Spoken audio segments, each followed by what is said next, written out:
Hi hello this is Shaila welcome back to Vibrant. Super star Mahesh Babu Guntur Kaaram తర్వాత ఇప్పటి వరకు camera ముందుకు రాలేదు. 2024 మొత్తం రాజమౌళి సినిమా కోసం రెడీ కావడానికే మహేష్ బాబు సమయం తీసుకున్నారు. రాజమౌళి సైతం స్క్రిప్ట్ వర్క్, లొకేషన్స్ ఎంపిక, డైలాగ్ వర్షన్, స్క్రిప్ట్ రెడీ చేయడానికి ఏడాది అంతా తీసుకున్నారు. ఇంకా ఆలస్యం చేసి ప్రేక్షకుల్లో అసహనం కలిగించొద్దని రాజమౌళి భావించినట్లుగా ఉన్నారు.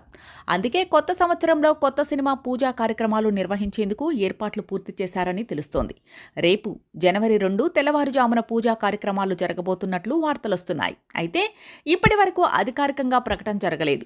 రాజమౌళి సినిమాల పూజా కార్యక్రమాలు ఎలా అయితే జరుగుతాయో అలాగే ఈ పూజా కార్యక్రమాలు జరగబోతున్నాయని సమాచారం అందుతోంది. అయితే చాలా ఏళ్లుగా మహేష్ బాబు తన సినిమాల ప్రారంభోత్సవానికి వెళ్లడం లేదు.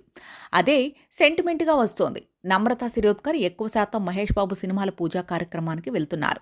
గుంటూరు కారం సినిమాకు ఆమె వెళ్లిన విషయం తెలిసిందే. అంతకుముందు సినిమాల ప్రారంభోత్సవానికి మహేష్ బాబు కాకుండా నమ్రత వెళ్లారు. మహేష్ బాబు సినిమా ప్రమోషన్లో పాల్గొంటారు కానీ సినిమా పూజా కార్యక్రమాలకు ఎందుకు హాజరు కారు అనేది చాలామంది ప్రశ్న.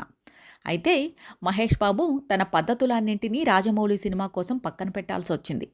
మేకోవర్ మొదలుకొని స్టైల్ ఆఫ్ యాక్టింగ్, ఇతర విషయాలు అన్నీ రాజమౌళి స్టైల్కి మారతాయి కనుక సినిమా ప్రారంభానికి మహేష్ బాబు హాజరు కాకపోవడం సెంటిమెంట్గా ఉండడంతో ఇప్పుడు ఏం జరుగుతుందా అంటూ అందరూ ఆసక్తిగా ఎదురుచూస్తున్నారు. రాజమౌళి ఎలాగో సినిమా పూజా కార్యక్రమాలకు మహేష్ బాబును హాజరు కావాల్సిందే అంటూ పట్టుబట్టే అవకాశాలు లేవు. కానీ మహేష్ బాబు తన పద్ధతిని మార్చుకుని ఈ కార్యక్రమానికి హాజరయ్యే అవకాశం ఉంది. RRR సినిమాలోని నాటు నాటు పాటకు ఏకంగా ఆస్కార్ అవార్డు తెచ్చిపెట్టిన రాజమౌళి ఈ సినిమాను అంతకు మించి అన్నట్లు రూపొందించబోతున్నారు. ప్రపంచవ్యాప్తంగా ప్రముఖ VFX కంపెనీలతో ఈ సినిమా కోసం రాజమౌళి ఒప్పందాలు చేసుకున్నారు. అద్భుతమైన విజువల్ వండర్గా సినిమాను అందించడంతో పాటు పోస్ట్ ప్రొడక్షన్ వర్క్ని ఎక్కువ సమయం తీసుకోకుండా రాజమౌళి ప్లాన్ చేస్తున్నారట. 2 పార్టులుగా ఈ సినిమా రాబోతుందనే పుకార్లు సైతం వచ్చాయి.